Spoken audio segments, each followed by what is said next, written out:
Seja bem-vindo, seja bem-vinda. Eu sou a Neliana Figli e você está assistindo ao programa Novo Mundo Convida, na sua terceira temporada. Em nosso programa abordaremos diversos assuntos relacionados à saúde mental, com destaque em temas como a dependência química e as dependências comportamentais. Receberemos em nosso programa profissionais especialistas, médicos, psicólogos, enfermeiros, assistentes sociais, terapeutas e também de outros segmentos como justiça, educação, entre outros. A lista é grande. Nosso programa é gravado e transmitido pela emissora Com Brasil TV. Você pode assistir a nossa programação nos canais Oi, pelo canal 28, Vivo Fibra, canal 239, Nossa TV, canal 20, Sky, canal 28, Claro ou Embratel, canal 3, e também no sinal aberto digital para toda a Grande São Paulo, no canal 53.2. Muito importante, nossa participação é isenta de conflitos de interesses. O nosso objetivo aqui é levar informação de qualidade para você, como um serviço de utilidade pública. Programa Novo Mundo Convida começa agora. Fica com a gente!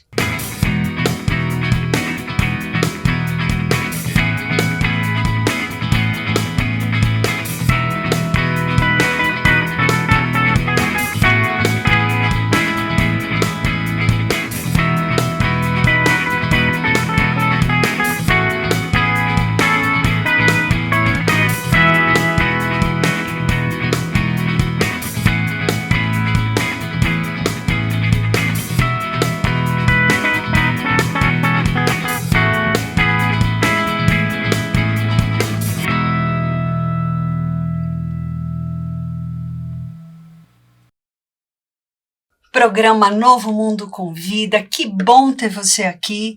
E hoje é um momento muito especial. Hoje eu estou recebendo Roberta Paiá. Roberta Paiá é uma psicóloga que eu posso dizer que eu vi nascer. Aliás, eu estou ficando preocupada, Roberta, porque muitas pessoas sentam aí e eu falo, eu vi nascer essa profissional, eu fui madrinha dessa profissional. Mas é verdade, a Rô é uma fofa, é uma profissional maravilhosa, extremamente competente, e ela vai se apresentar aqui hoje. É uma honra ter você aqui hoje comigo, Rô. Uma honra para mim, eu que agradeço, obrigada pelo convite, você, a TV. Sou suspeita para falar da Neliana e da nossa relação de anos, acho que 30 anos. Sim. Né? E que, de fato, foi uma época, eu já era universitária, estava finalizando a psicologia, né? Quando ingressei no ambulatório de álcool e drogas, que tive a oportunidade de começar a trabalhar com você, que foi ficando muito claro para mim a importância de trabalhar com família, a importância de estar na saúde mental, olhando mais para os relacionamentos do que para o diagnóstico em si.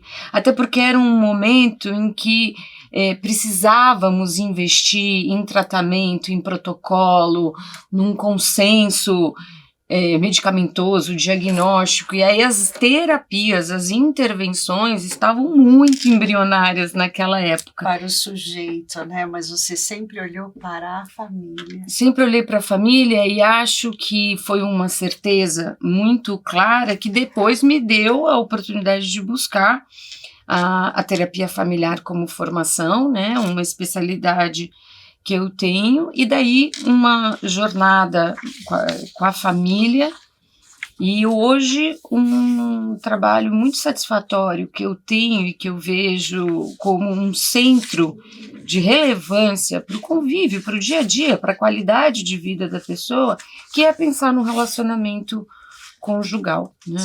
Sim, fundamental. E quais aspectos que foram atravessando a minha trajetória, tanto daquilo que a gente tem que buscar no trabalho em parceria multidisciplinar para qualquer questão da saúde mental, mas quais são as redes, a parceria entre os profissionais ou aquilo que a gente aprofunda, né? Sim. A sexualidade foi um feliz encontro na minha formação, que só veio a acrescentar ao trabalho para a saúde mental e para a terapia familiar conjugal também, Sim. né? E você tem, além de especializações, mestrado, doutorado, 3 livros escritos como autora, né, Roberta, e vários capítulos de artigos, sempre nessa área. Sempre nessa área, acreditando também na força do grupo, da terapia de grupo. Trabalhar com família é trabalhar com um grupo. Se a gente olha para a família como um núcleo, como um sistema, que vai ter toda uma dinâmica, um funcionamento próprio, então...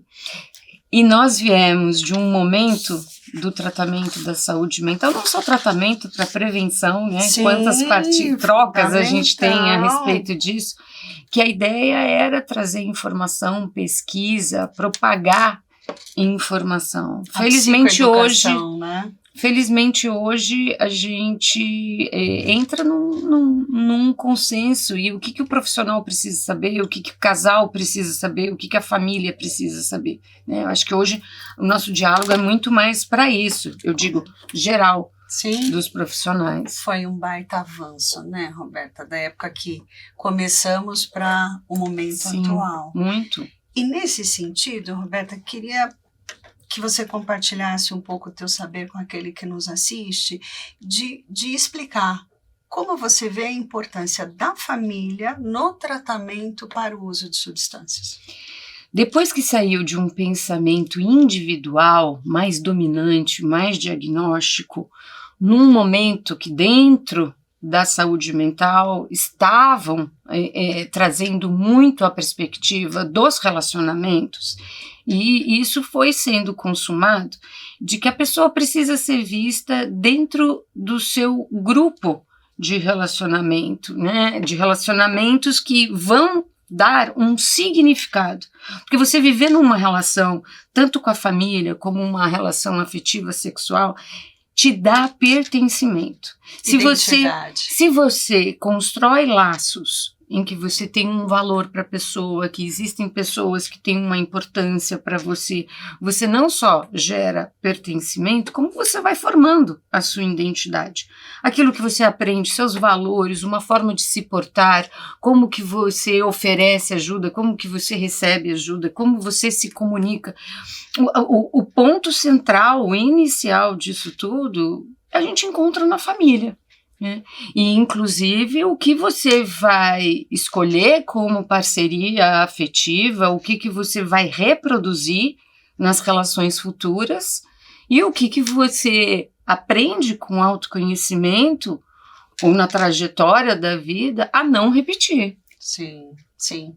E é fundamental o papel da família, até muitas vezes, na condução do tratamento. Né? A família acaba sendo muitas vezes aquele fator de proteção ou fator de risco no tratamento do uso de substâncias. Como é que você vê isso, Roberta? Eu acho que primeiro de tudo é esclarecer que não existe a família normal, não existe a família doriana e não existe o casamento perfeito, o relacionamento perfeito.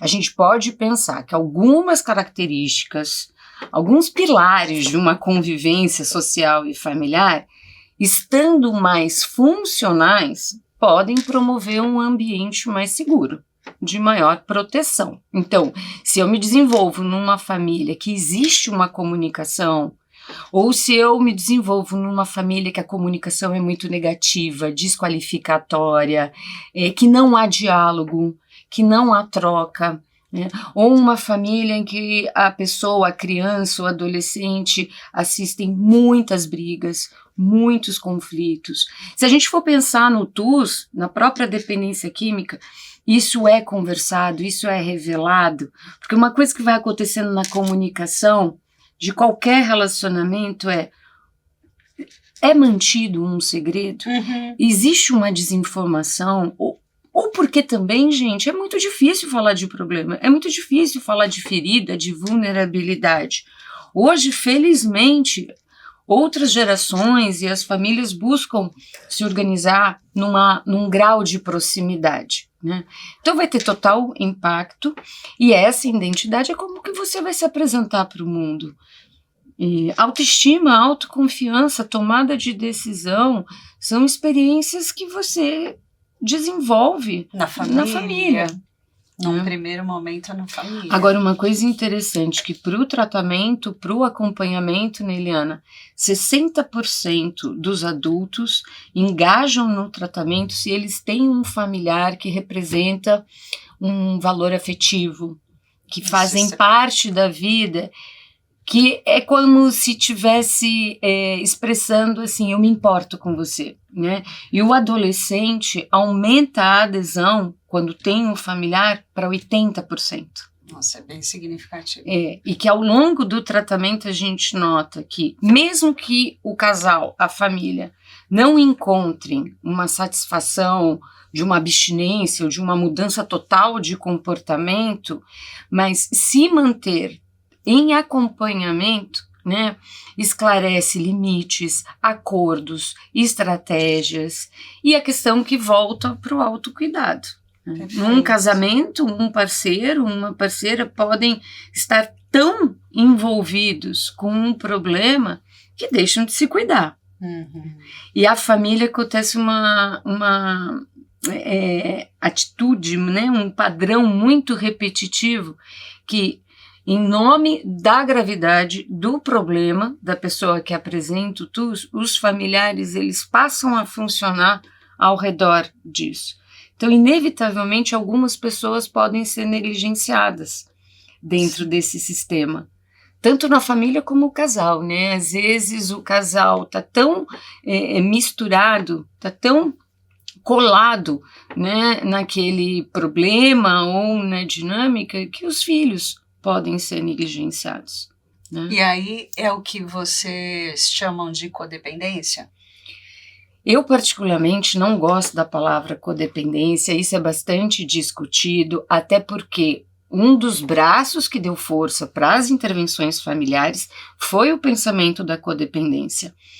A codependência, para a gente, para muitos terapeutas familiares e de casal, traz uma conotação patológica. De né? doença. Agora, um parênteses aí é o quanto que a gente vem discutindo dependência emocional.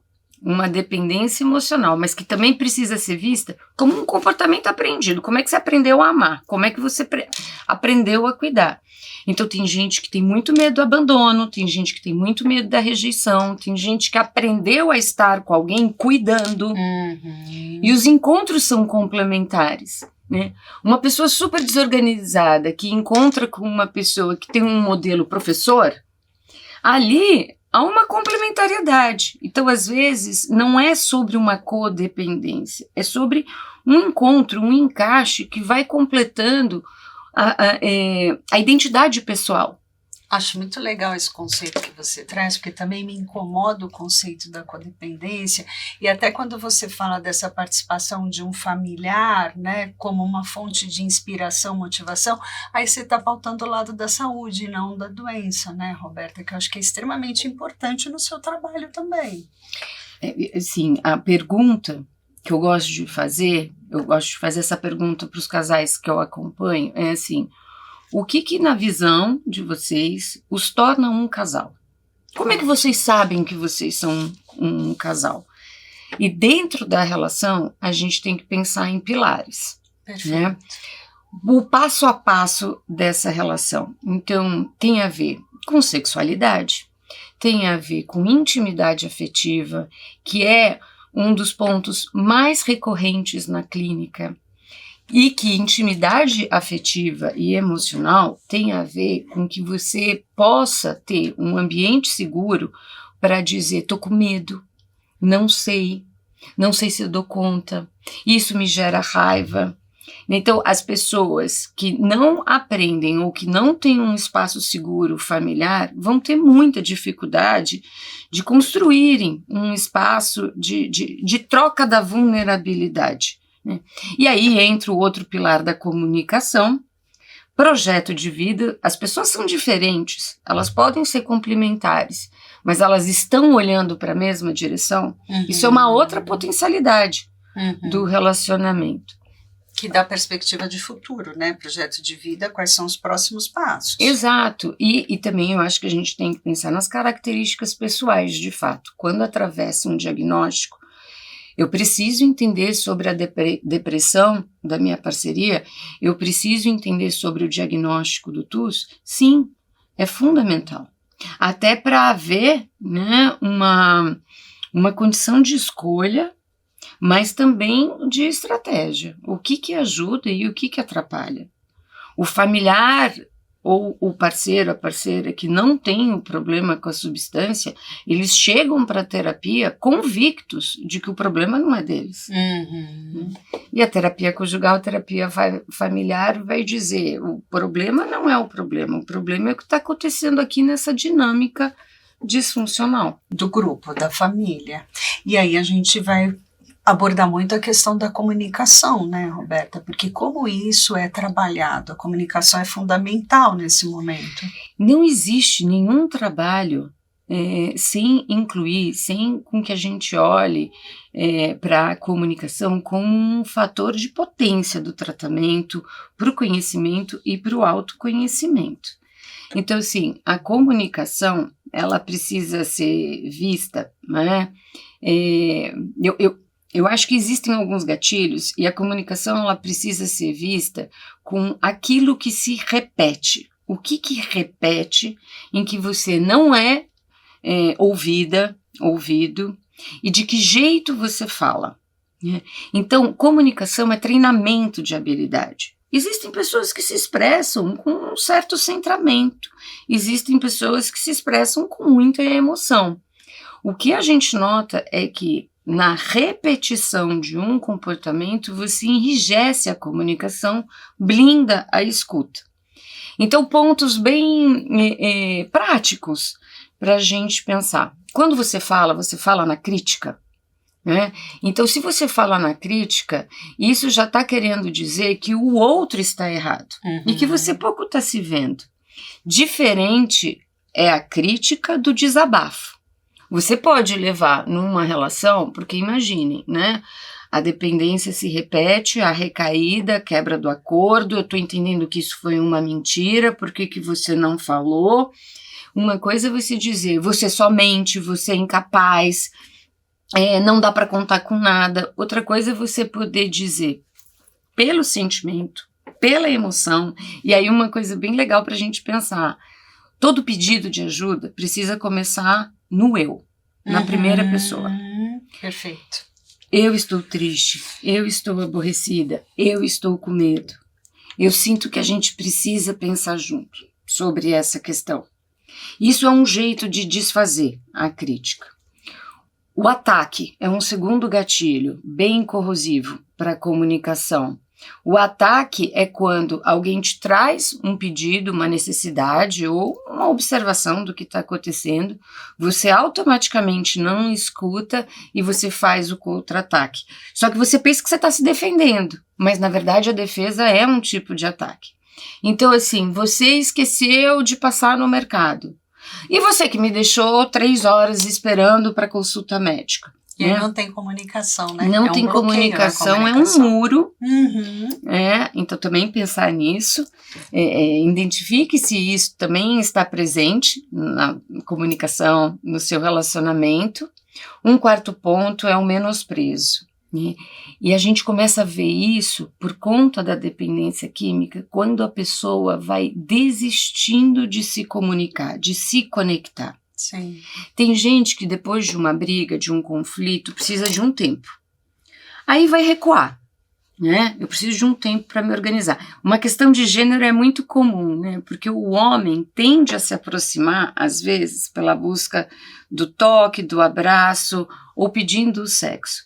A mulher, ela precisa da conversa. Ela precisa entender, né?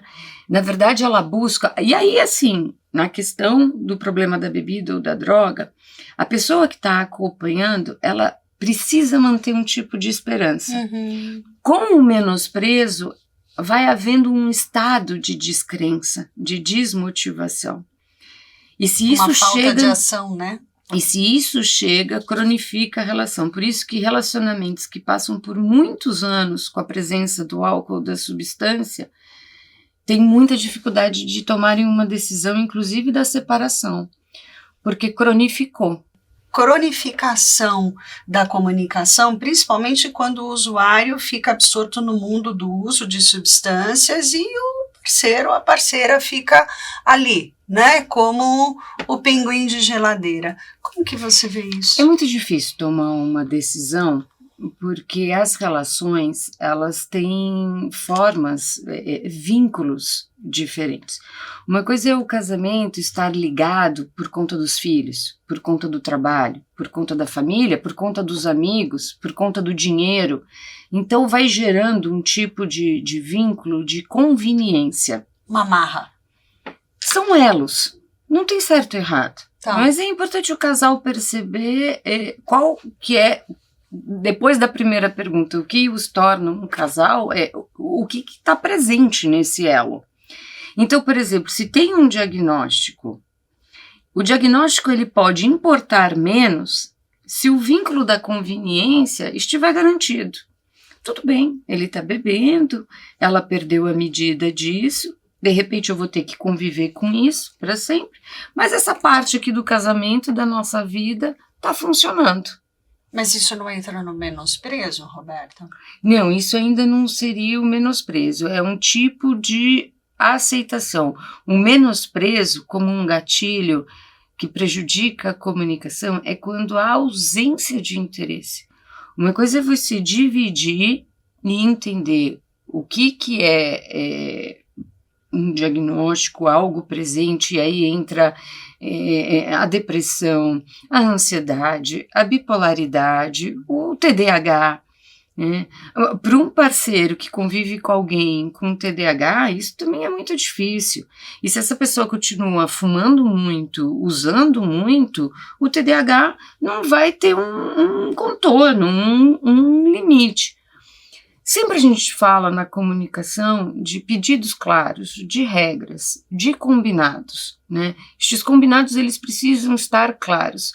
No menosprezo, vai perdendo a força uma intenção, um combinado, né? Agora, um outro gatilho que é bem importante identificar é a obstrução. O que é a obstrução? É quando tem o desdém, é quando tem o deboche. Então você está falando alguma coisa, o outro sai andando. Entendi. Você começa a comentar alguma coisa do tipo, nossa, fala rápido, não tenho tempo. Então há uma desqualificação, há uma banalização. Uma pessoa que tem problema, seja qual for, ela provavelmente já chega para a conversa ou envergonhada, ou se sentindo inferior, né? Ou mais reativa, ou mais no ataque. E a pessoa que convive, ela tende a enrijecer comportamentos, ela tende a repetir. Enrijecer, que eu falo, é se fixar num modelo de convicção. É já esperar aquele comportamento XYZ, né? É muito difícil para o casal tomar uma decisão ou entender o que é compromisso, né? Então, assim, esta pessoa, ela funciona assim. Ok, eu vou aprender a lidar com isso. Ou aquilo que esgotou. Aquilo que já não renova o contrato da relação. E aí você entra num tema interessante, Roberta, até da gente poder falar um pouquinho como funciona a terapia de casal, né? Porque muitas vezes os casais têm a ideia de que vai para a terapia de casal, vai para separar. E o objetivo é justamente o contrário. Não, é ótimo você perguntar sobre isso, porque a terapia de casal não é para gerar a separação. É lógico que os casais tendem a buscar mais ajuda num momento de crise. E o que a gente nota é que nem sempre a crise é recente. A crise vem já há um tempo e que cada um entende como manejar, como encontrar uma solução, até que ou precisa acontecer um episódio mais crítico, algo que colapsou, E alguns motivos específicos também trazem os casais. Pode ser o diagnóstico, pode ser a infidelidade, pode ser a questão da sexualidade, pode ser sobre momentos pessoais muito diferentes, né? Isso ajuda muito a gente identificar o que vai ser um dominador comum, o que gera afinidade, já que estamos em motivações, projetos diferentes. Então, assim como o TUS precisa ser visto por etapas, por fases, e que vai acometer a família de formas diferentes, os casais, eles passam pelas suas fases, pelos seus estágios. Eu brinco que depois da dopamina, da paixão e do sexo prazeroso, inevitavelmente o casal vai entrar numa etapa de outra realidade. E essa é uma etapa que as pessoas têm uma dificuldade muito grande de entender, né? Porque é como se ficasse tentando procurar aquele primeiro ciclo, aquela primeira fase. Acho que seria interessante você esboçar o que seriam essas fases na vida de um casal, Roberta. Porque a pessoa, qualquer um de nós, a gente vai buscar uma validação de amor. Né? A gente quer ser exclusivo, a gente quer ser amado, a gente quer ter a certeza do felizes para sempre, que os contos de fadas enganaram a gente a vida inteira, essa ideia do amor romântico. E casamento é recasamento. Casamento é passar por cada fase e entender quais são as dificuldades e quais são as qualidades dessa relação. Então, pensando numa fase em que o casal tem um tempo, uma individualidade, podem viajar, podem chamar os amigos, podem super se dedicar, cada um pode se dedicar para o trabalho, para os seus objetivos pessoais. O casal vai funcionar de um jeito, e às vezes na vida social, ou até mesmo para intimidade, inclusive intimidade sexual, a presença de uma substância vai ser um facilitador. A pessoa não entende como um problema. O que vai se agravando atravessa por outras fases. Na fase que a criança chega para o casal que deseja ser pai, mãe, quando a criança chega, os adultos precisam entender que aquela relação vai mudar e que aquela relação não é mais sobre aquela dupla parceria, mas é sobre uma convivência a três. Se o casal não abre espaço para entender que a dinâmica vai ser outra e que a criança vai ser a prioridade, e isso gera muito atrito, porque é muito comum ter a sobrecarga, principalmente a sobrecarga da mãe, né? A distribuição de tarefas, as responsabilidades, né? Então, discutir sobre isso, até porque um filho de uma pessoa que apresenta um problema com álcool, drogas ou outro diagnóstico, tende a ser mais prejudicado de um casal que não convive com essa problemática, né? Tanto pensar na criança de uma faixa etária menor, que atravessa a sua infância, como na adolescência. Sim. Porque a comunicação vai ficar comprometida, a convivência, a qualidade, os modelos, os exemplos. Para a gente falar de filho, de adolescente, é um capítulo enorme, né? Sobre muitos fatores de risco. Quando a adolescência passa e vai para uma fase jovem adulta, o casal inevitavelmente vai ter que rever o interesse de estarem. As pessoas vão ter que rever esse interesse. E o que é estatístico? É muito interessante. O maior índice de separação é quando chega uma criança. Sim. E o segundo maior índice de separação é quando os filhos saem. Não, quando os filhos saem. Quando os filhos saem. Porque aí esse casal que estava ali convivendo por conveniência, pelos filhos. Com um propósito. Como um propósito, por um senso familiar. E até, vamos pensar aí numa faixa etária, né? Qual é a idade que o adulto tem quando os filhos começam a sair? A família brasileira não está tendo tanto essa separação, esse desvínculo, né? Os jovens adultos, eles continuam com um papel de filho. Mas esse casal vai ter que rever a parceria, vai ter que rever a intimidade, vai ter que rever a sexualidade. Aí é um outro fator de risco que pode potencializar ou fazer o consumo, o abuso da substância. Esse consumo Aumentar. pode voltar. Ou surgir. É. Ou surgir, né? Porque muitas vezes você vê casais que no início não tinham uso de substâncias, mas na adolescência de um filho, ou na saída de um filho, o uso de substâncias ganha força. E aí uma outra coisa, né? A partir disso, o que a gente encontra muito hoje? Antes, a família não ficava em pauta, em questão, por conta da vida conjugal. Esse casamento podia estar falido, mas não se discutia a manutenção da família. Hoje mudou. E o que a gente acompanha na terapia é que nunca a manutenção de uma família, a existência de uma família dependeu tanto de uma escolha conjugal como agora. Por quê? Porque é fácil ficar sozinho, porque cada um tem os seus projetos. E assim, isso não é mais tolerável para mim.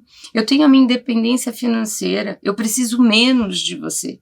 Então, para o casal estar junto, tem que ter intenção, tem que ter satisfação. Genuíno, né, Roberta? Tem que ter um desejo genuíno ali de querer conviver, né, de querer se conectar. E essa fase da vida que já vem com a crise, né, dos 45, dos 50, dos 60, é uma fase vulnerável para muitas tomadas de decisões, questionamentos. E adoecimento mental e físico, né? Porque é a fase de maior vulnerabilidade do ser humano, né? Então, a pessoa vai ficar mais susceptível mesmo. É muito comum você encontrar pessoas que nunca tiveram uso de substâncias, mas quando entra a aposentadoria, a síndrome do ninho vazio, o uso de substâncias ganha força. Numa terceira idade, a substância ela pode estar muito associada, porque aí não é só aí a gente tem que pensar em substância lícita, ilícita, mas é mais ou menos assim, por que não, se depois de tudo que eu vivi, eu quero ter meu prazer, eu quero me divertir.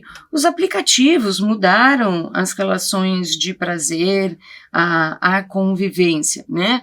A disponibilidade de substância também vai interferir. O casal que precisa da substância como um elemento terceiro de aproximação, porque a gente tem relação sexual com maior afinidade se você bebe. O casal, eu acompanho histórias que quando chega numa tomada de decisão para o tratamento e o álcool tem que ser desintoxicado daquele ambiente familiar ou alguma substância, é interessantíssimo. É como se eles tivessem que reaprender um jeito para ficarem juntos. São pessoas que aprenderam a estar conectadas pela substância ou pela questão dos filhos, né? Ou até por se anestesiar emocionalmente, né? Eu sempre vejo muito isso na clínica, né? As pessoas muitas vezes têm a relação sexual, mas anestesiadas, né? Quando elas ficam limpas, elas vão ter a relação sexual, o funcionamento é totalmente diferente. E não por acaso que a gente tem discutido muito sobre o sexo químico, exato, né? O que é o chemsex entra aí como um fenômeno, como um comportamento a pensar. A gente poderia também falar das relações monogâmicas, das relações não monogâmicas, um outro ponto para pensar.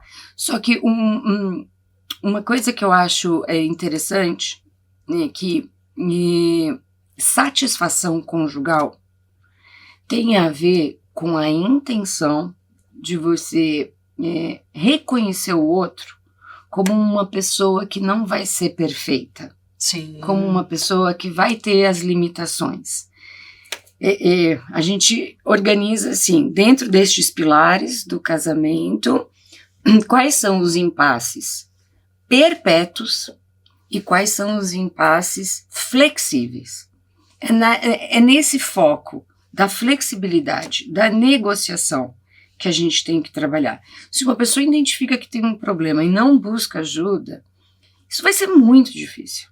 Isso traz uma desmotivação, né? Até porque o desgaste, né, de quem está sempre fazendo tudo, de quem está sendo protegido. E uma questão contraditória que acontece. A gente acompanha histórias no consultório que a partir do momento que uma das pessoas está melhor, se cuidou, está abstinente, por exemplo, o outro se separa.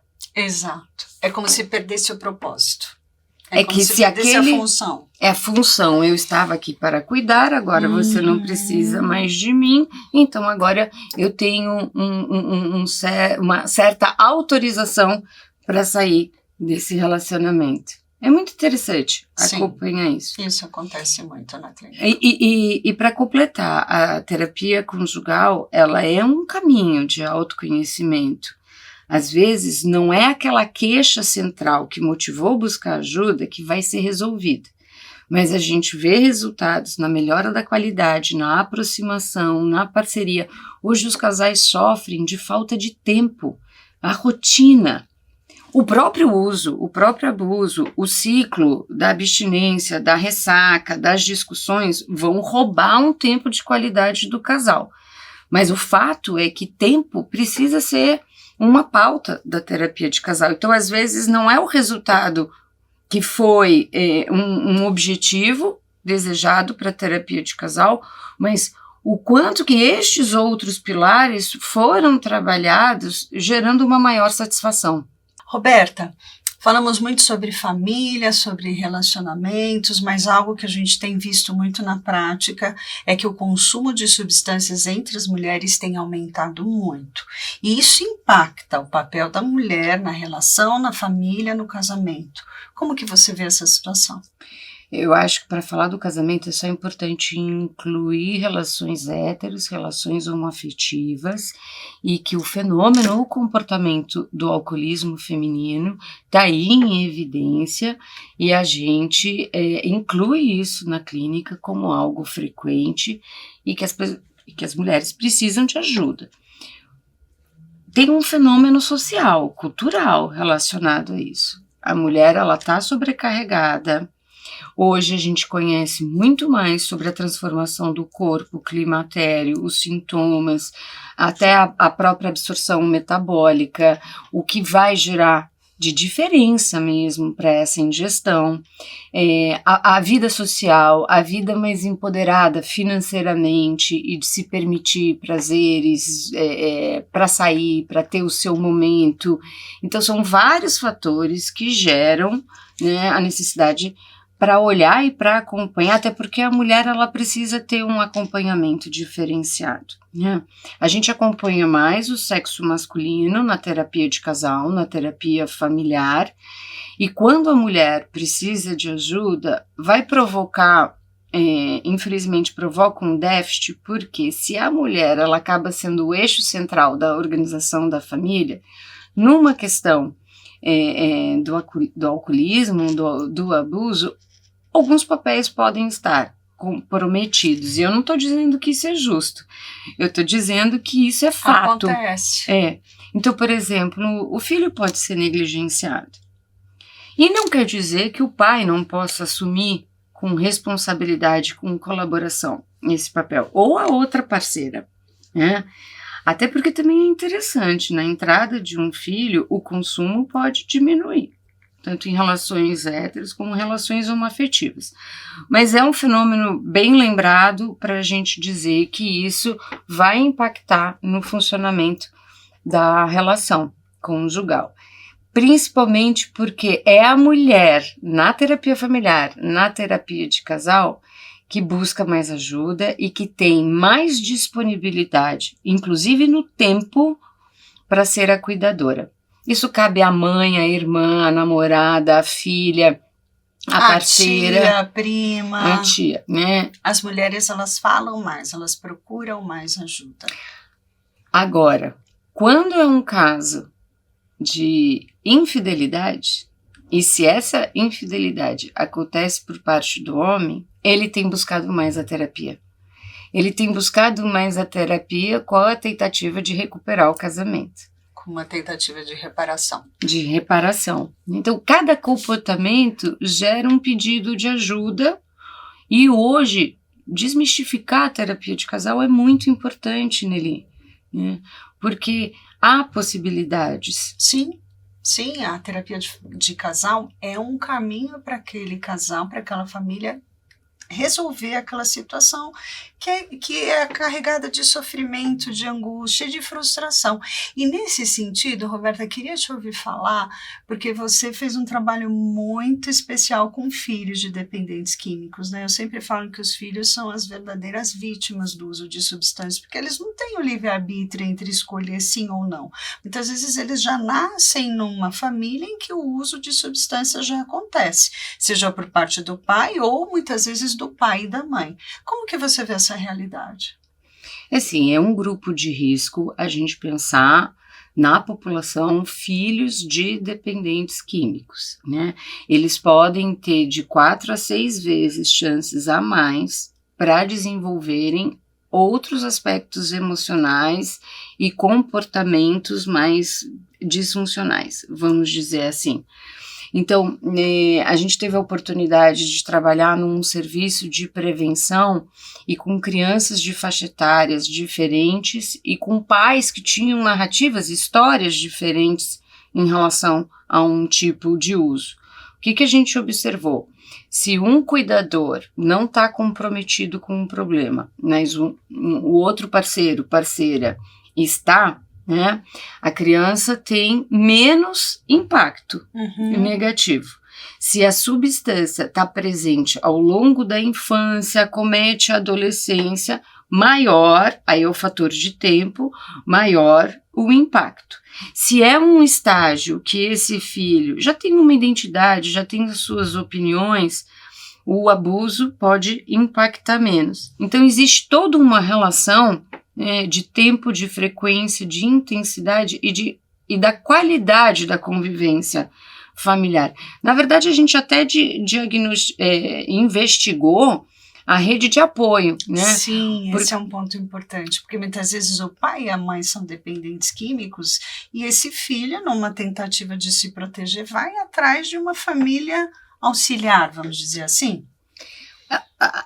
Quem é a figura do cuidador na vida de cada um, né? E essas pessoas podem aparecer. Uma figura que represente o afeto, a segurança e a proteção, porque o que é muito impactante para um filho, para a criança ou para o adolescente? Ela pode ir perdendo a proteção, ela pode ir perdendo a segurança, né? Aquela sensação necessária, aquela condição necessária de estabilidade, de previsibilidade. Né? Então, mediante o conflito, a intensificação do conflito ou do problema, essa criança ela vai estar exposta a muitos sentimentos de solidão, de insegurança, ou ela aprende a se calar, sim, ou ela aprende a não pedir ajuda. Quando a substância está muito focada numa situação que a família se organiza a isso, ou que o casamento se organize a isso, é comum a pessoa ter uma estratégia de adaptação para sobreviver naquele relacionamento familiar, acreditando na autossuficiência. E se ela vai para a autossuficiência, muitas vezes ela dá um salto precoce nas condições dela, né? Agora, famílias e casais que buscam ajuda podem ter mais resiliência, né? Se essa criança é assistida, e geralmente um filho de dependente vai apresentar um sintoma emocional ou um tipo de comportamento. Um comportamento mais confrontativo, um comportamento mais agressivo na escola, vai desistindo da escola, ou sintomas depressivos, ou uma questão da ansiedade, né? Entra no papel de cuidador também, tem aqueles filhos que vão entrar no papel de cuidador, tipo assim, minha família já tem tanto problema, o meu problema não é tão grande assim. Esse filho que aprende a se adaptar na família como cuidador será um adulto com grande probabilidade de continuar buscando relações afetivas que o mantenha num papel de cuidador. De cuidador, porque é a identidade que ele desenvolveu. E não é que ele quer cuidar, mas é o que ele aprendeu como modelo de afeto e de convivência. Agora, uma coisa muito importante, né, é que, assim, de novo, volta para aquele ciclo que o casal se se abre espaço para não se concentrar só no conflito, na relação conjugal, mas incluir a necessidade. Por isso que o apoio familiar, a intervenção familiar funciona, a terapia de casal ajuda a organizar. Eu acompanho histórias que, por exemplo, eles tomaram agora a decisão de ambos irem para o tratamento e identificaram que o abuso é uma responsabilidade dos dois. Ela aprendeu a identificar que a questão não é só a bebida do marido, mas que é o próprio consumo, né? E o que a gente foi trabalhando? Porque o que tinha uma questão muito de um jogar para o outro a responsabilidade para os filhos ou de culpar. O seu pai, não, a sua mãe que é super controladora, o seu pai que é ausente. Eles tiveram um momento que isso aconteceu no próprio atendimento familiar, quando eles chamaram os filhos são adolescentes, a criança não vai entender claramente isso, a gente tem que pensar muito numa linguagem para conversar com a criança, com o adolescente. Com o adolescente, você pode dar nome aos problemas, né? Para a criança, a linguagem ela tem que ser clara no sentido, de novo, de reforçar a proteção. E o que é reforçar a proteção? Temos um problema, os casamentos passam por conflitos, mas isso não tem nada a ver com você. Isso é fundamental você falar, né? Porque muitas vezes as pessoas pensam, não, ele é muito pequeno, ele não vai entender, e ele já está entendendo há muito tempo. Então é importante abrir esse espaço de diálogo e de conversa entre as famílias, né, Roberta? Esse pai, ele aceitou ter uma conversa com os filhos quando a filha mais velha, com 16 anos, chegou para ele e falou, eu não aguento mais. Se a mamãe não tomar uma decisão, eu não consigo mais, pai. Né? E isso serviu como um chacoalhão, gerou, então, a possibilidade dele se envolver no acompanhamento de uma forma diferente. Interessante quando nas conversas familiares e conjugais, quem são as pessoas que exercem um testemunho. Por isso que é muito importante a conversa o tempo todo, não é sobre certo e errado, é sobre a subjetividade de cada um, a verdade de cada um. A realidade daquela família, né, Roberta? Acho que isso é importante. É como você falou, não existe a família perfeita. Todos nós temos as suas potencialidades e as suas dificuldades. Vamos olhar para isso e tentar resolver, achar um caminho para florescer, para crescer. E nesse sentido, você também faz um trabalho muito interessante, que é um processo de imersão de casais, né, Roberta? Conta um pouquinho para a gente o que é o Love Plan.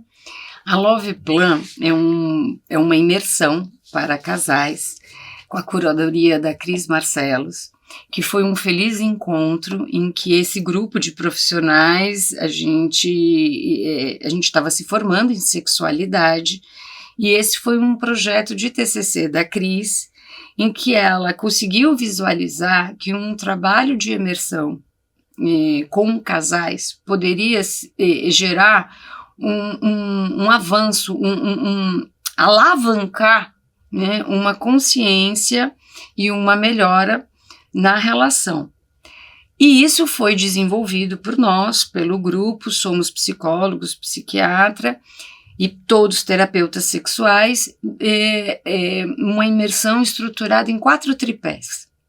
E que, coincidentemente, é um pouco da trajetória da terapia de casal que a gente faz na clínica. Primeiro, a história do relacionamento. Né? A Love Plan faz essa pergunta, por que entre milhões um escolheu o outro? Então a gente puxa a história do relacionamento, a gente trabalha comunicação, conflito e resolução de conflito, a gente trabalha o sentido do amor, do afeto, porque ao longo do casamento, entre uma fase e outra, a expressão afetiva vai ser diferente. Antes você era mais carinhoso, antes eu sentia que eu ouvia você me elogiar mais. Então, quais são as linguagens, o que é para aquele momento uma expressão de afeto? A mãe, por exemplo, que está amamentando, que está no puerpério, se a parceira, se o parceiro resolve as funções, resolve as tarefas, ela pode se sentir cuidada, ela pode se sentir amada. Um marido que foi demitido e a mulher vira para ele, ou o parceiro vira para ele e fala, eu acredito em você, você é capaz, você tem valor, então aquilo está sendo um tipo de expressão positiva, né? E a gente trabalha, explora muito isso para depois chegar na sexualidade. E após, na finalização dessa imersão, o convite é isso, né? Assim, o quão essa pessoa que está do seu lado é importante para você. E a gente tem aí esse projeto há mais de 10 anos, né? Mais de 232 casais passaram com a gente. E vale a pena o link, o nosso Instagram, para as pessoas conhecerem. Sucesso, né? Acho que histórias de sucesso é um trabalho muito interessante que a Roberta e esse grupo de profissionais desenvolve. E a mensagem que fica é essa: terapia de família funciona, terapia de casal funciona. Roberta, eu poderia ficar aqui muito tempo conversando com você, porque é ótima conversa, mas estamos chegando ao final do nosso programa, e aí nós sempre abrimos espaço para o profissional poder passar uma mensagem para aqueles que nos assistem. Para pensar na satisfação da tua escolha afetiva, da tua convivência familiar, existe uma frase que eu vejo como uma mensagem poderosa, né?